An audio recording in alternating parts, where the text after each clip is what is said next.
2021년 7월 5일 월요일 새벽 기도를 하나님 앞에 드리겠습니다. 하나님의 말씀은 로마서 14장 1절부터 23절까지의 말씀입니다. 믿음이 연약한 자를 너희가 받되 그의 의견을 비판하지 말라. 어떤 사람은 모든 것을 먹을 만한 믿음이 있고 믿음이 연약한 자는 채소만 먹느니라. 먹는 자는 먹지 않는 자를 업신여기지 말고 먹지 않는 자는 먹는 자를 비판하지 말라. 이는 하나님이 그를 받으셨습니다. 남의 하인을 비판하는 너는 누구냐? 그가 서 있는 것이나 넘어지는 것이 자기 주인에게 있음에 그가 세움을 받으리니 이는 그를 세우시는 권능이 주께 있음이라. 어떤 사람은 이 날을 저 날보다 낮게 여기고 어떤 사람은 모든 날을 같게 여기나니 각각 자기 마음으로 확정할지니라. 나를 중히 여기는 자도 주를 위하여 중히 여기고 먹는 자도 주를 위하여 먹으니 이는 하나님께 감사함이요 먹지 않는 자도 주를 위하여 먹지 아니하며 하나님께 감사하느니라. 우리 중에 누구든지 자기를 위하여 사는 자가 없고 자기를 위하여 죽는 자도 없도다. 우리가 살아도 주를 위하여 살고 죽어도 주를 위하여 죽나니 그러므로 사나 죽으나 우리가 주의 것이로다. 이를 위하여 그리스도께서 죽었다가 다시 살아나셨으니 곧 죽은 자와 산 자의 주가 되려 하심이라. 내가 어찌하여 내 형제를 비판하느냐? 어찌하여 내 형제를 업신 여기느냐? 우리가 다 하나님의 심판대 앞에 서리라. 기록되었으되 주께서 이르시되 내가 살았노니 모든 무릎이 내게 꿇을 것이요 모든 혀가 하나님께 자백하리라 하였느니라. 이러므로 우리 각 사람이 자기 일을 하나님께 짓고 하리라. 그런즉 우리가 다시는 서로 비판하지 말고 도리어 부딪힐 것이나 거칠 것을 형제 앞에 두지 아니하도록 주의하라. 내가 주 예수 안에서 알고 확신하노니 무엇이든지 스스로 속된 것이 없으되 다만 속되게 여기는 그 사람에게는 속되니라. 만일 음식으로 말미암아 내 형제가 근심하게 되면 이는 내가 사랑으로 행하지 아니함이라. 그리스도께서 대신하여 죽으신 형제를 내 음식으로 망하게 하지 말라. 그러므로 너희의 선한 것이 비방을 받지 않게 하라. 하나님의 나라는 먹는 것과 마시는 것이 아니요 오직 성령 안에 있는 의와 평강과 희락이라. 이로써 그리스도를 섬기는 자는 하나님을 기쁘시게 하며 사람에게도 칭찬을 받느니라. 그러므로 우리가 화평의 일과 서로 덕을 세우는 일을 힘쓰나니 음식으로 말미암아 하나님의 사업을 무너지게 하지 말라. 만물이 다 깨끗하되 거리낌으로 먹는 사람에게는 악한 것이라. 고기도 먹지 아니하고 포도주도 마시지 아니하고 무엇이든지 내 형제로 거리끼게 하는 것을 아니함이 아름다우니라. 내게 있는 믿음을 하나님 앞에서 스스로 가지고 있으라. 자기가 옳다 하는 바로 자기를 정죄하지 아니하는 자는 복이 있도다. 의심하고 먹는 자는 정죄되었나니 이는 믿음을 따라 하지 아니하였기 때문이라. 믿음을 따라 하지 아니하는 것은 다 죄니라. 아멘. 오늘 함께 읽으신 로마서 14장 말씀을 통해서 성도의 삶에 대하여 라는 제목으로 함께 은혜를 나누겠습니다. 바울은 우상 앞에 바친 제물에 관한 문제로 갈등하는 로마 교회에 대해서 설명하고 있습니다.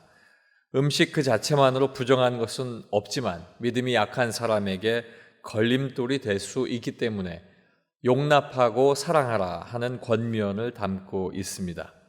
성도의 삶에 대하여 그 첫 번째는 믿음이 연약한 자를 받되 비판하지 않아야 합니다. 1절 말씀입니다. 믿음이 연약한 자를 너희가 받되 그의 의견을 비판하지 말라. 아멘. 우상에게 바친 제물에 대한 이야기입니다. 이방 지역에는 언제나 우상 앞에 바친 제물을 쉽게 접할 수 있었습니다. 왜냐하면 그 제물이 우상에게 바쳐졌다가 다시 시장에 유통되는 일들이 있었기 때문에 그 제물을 다시 사서 먹게 되는 일이 반복되어지게 되었습니다. 그런데 그 음식을 먹는 사람들 중에는 기독교인들이 있었습니다. 때문에 기독교인이 그 제물을 먹어야 되는지 먹지 말아야 하는지가 늘 논란거리가 되었습니다. 바울은 그 문제보다 이제 그 갈등의 깊은 속에 있는 것, 성도가 서로를 판단하는 일, 그것 때문에 더 걱정이 앞섰습니다. 믿음이 연약한 사람은 불안해서 먹지 않았고 믿음이 강한 사람은 오직 한 분이신 하나님을 알기 때문에 우상에게 바쳐진 그것은 먹는다 해도 문제가 되지 않으므로 자신들은 거리낌이 없었다 하는 것입니다. 바울은 믿음이 강한 사람들에게 믿음이 약하여 의심하는 사람들을 용납하라, 비판하지 말라 이렇게 권면하고 있습니다. 성도가 믿음의 차이로 서로 비판하지 말아야 할 이유가 있는데 3절 말씀에 나오는 것처럼 그 믿음을 하나님께서 받으시기 때문입니다. 사랑하는 성도 여러분, 하나님께서는 그 중심에 하나님을 사랑하는 마음을 보시고 사랑으로 용납하여 주셨습니다. 그러므로 우리 성도는 하나님의 사랑을 따라 서로 용납하고 사랑해야 하는 일이 믿는 사람의 가장 큰 도리이고 성도의 삶인 것을 꼭 기억하시길 소망합니다. 두 번째는 삶도 죽음도 주의 것임을 알아야 합니다. 8절 말씀입니다. 우리가 살아도 주를 위하여 살고 죽어도 주를 위하여 죽나니 그러므로 사나 죽으나 우리가 주의 것이로다. 아멘. 바울은 그리스도께서 죽으심과 다시 사심이 사랑하는 주의 백성을 위한 것이다 라고 이야기합니다. 그러므로 성도는 사나 죽으나 살아있으나 죽게 되나 모든 것이 주의 것이고 또 살아있으나 죽게 되나 모든 것이 주를 위하는 것이기 때문에 이 땅에 사는 삶을 살아갈 때에 늘 하나님 앞에 주를 위해 사는 삶이 바른 삶이다 라고 교훈하고 있는 것입니다. 예수님을 믿고 살아가는 성도는 하나님의 영광만을 위하여 살아가는 것, 그것이 바른 믿는 자의 삶의 모습입니다. 그러므로 예수 믿는 성도는 다른 성도를 함부로 판단해서는 안 된다는 말씀입니다. 예수님께서 의롭다고 부르신 성도를 판단하는 것, 예수님께서 친히 부르시고 예수님의 그 죽음으로 사셔서 하나님의 백성된 그들을 판단하는 것, 그것은 하나님을 향한 도전이 될 수 있기 때문입니다. 사랑하는 성도 여러분, 예수님께서 사랑하는 그 성도, 예수님께 사랑을 받는 성도, 그 성도는 오직 사랑할 권한밖에 없는 것을 우리가 알아야 하겠습니다. 바로 우리는 하나님께서 우리에게 사랑하라는 그 놀라운 은혜와 권한을 주셨기 때문에 우리는 비판하지 말아야 하고 사랑해야 하는 것입니다. 저와 여러분의 삶 속에 실수할 수 있지만 다시 돌이키고 회개하면서 늘 하나님 앞에 삶이 점점 더 사랑하는 삶이 되시길 주님의 이름으로 축원합니다. 마지막 세 번째, 성도의 삶은 성령 안에서 의와 평강과 희락입니다. 17절 말씀입니다. 하나님의 나라는 먹는 것과 마시는 것이 아니요 오직 성령 안에 있는 의와 평강과 희락이라. 아멘. 하나님의 나라가 먹고 마시는 것이 아니라 오직 성령 안에서 하나님을 믿는 의와 하나님이 주시는 평강과 그 평강 안에서 누리는 희락이다, 이렇게 이야기하고 있습니다. 믿음의 생활은 어떤 것에 중심이 있어야 하는지 우리에게 알게 하고 있습니다. 예수 믿는 사람의 생활이 더 열심히 믿기 위해서 다투고 갈등한다면 하나님을 기쁘시게 해야 할 삶에 문제가 있는 것을 우리는 알 수 있습니다. 하나님 나라를 소망하는 성도들은 성령 안에서 거룩함과 사랑으로 평강을 누리게 됩니다. 그렇게 삶을 살아낼 때 하나님께서 기뻐하시는 것입니다. 그리고 세상 사람들에게도 그렇게 살아갈 때 칭찬을 받게 됩니다. 성도의 삶은 하나님 앞에 믿음으로 하지 않은 모든 것이 죄라고 23절을 통해서 사도 바울은 이야기하고 있습니다. 하나님을 확신하는 믿음으로 살아가야 한다는 말입니다. 그 삶은 살아있으나 죽으나 먹든지 마시든지 오직 하나님의 영광을 위해 해야 하는 것입니다.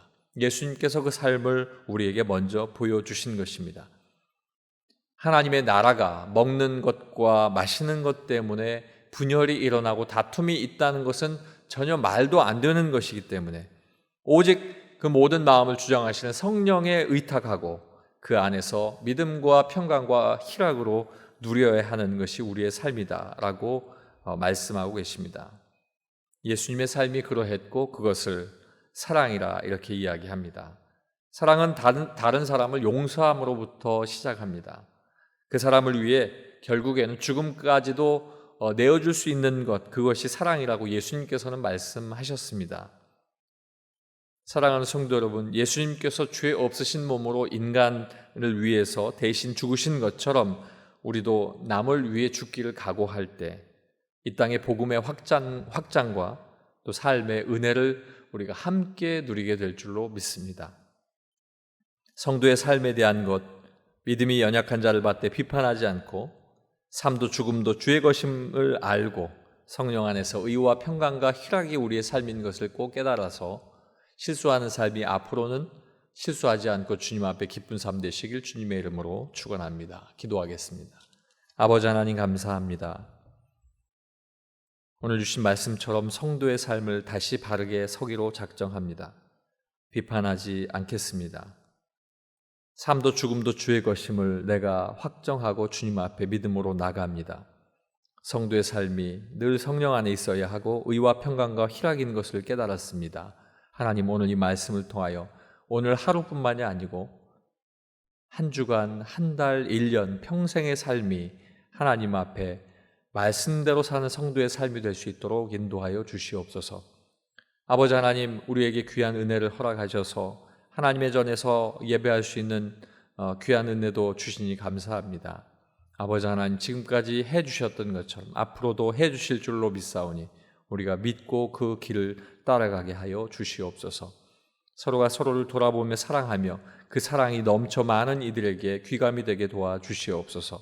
특별히 아버지 하나님, 이제 우리 교회에 큰 일꾼들을 세우려고 하고 있습니다. 장로님과 안수집사님 또 권사님들, 하나님께서 귀한 임직자들을 세우기 위해서 지금 기도하고 있고 또 노력하고 있는데 하나님께서 간섭하여 주시고 함께하여 주셔서 하나님께 최선을 다해 일할 수 있는 귀한 분들이 또 하나님 은혜 가운데에 세워질 수 있도록 함께하여 주시옵소서. 아버지 하나님, 마음에 확정하는 마음도 주시고 결단케 하셔서 주의 교회가 온전히 세워져 갈 수 있도록 인도하여 주시옵소서. 오늘 이 아침에도 기도할 때 하나님 마음에 평강 주시고 오늘 하루도 하나님의 은혜가 풍성하기를 원하옵고 예수님 이름으로 기도하옵나이다. 아멘.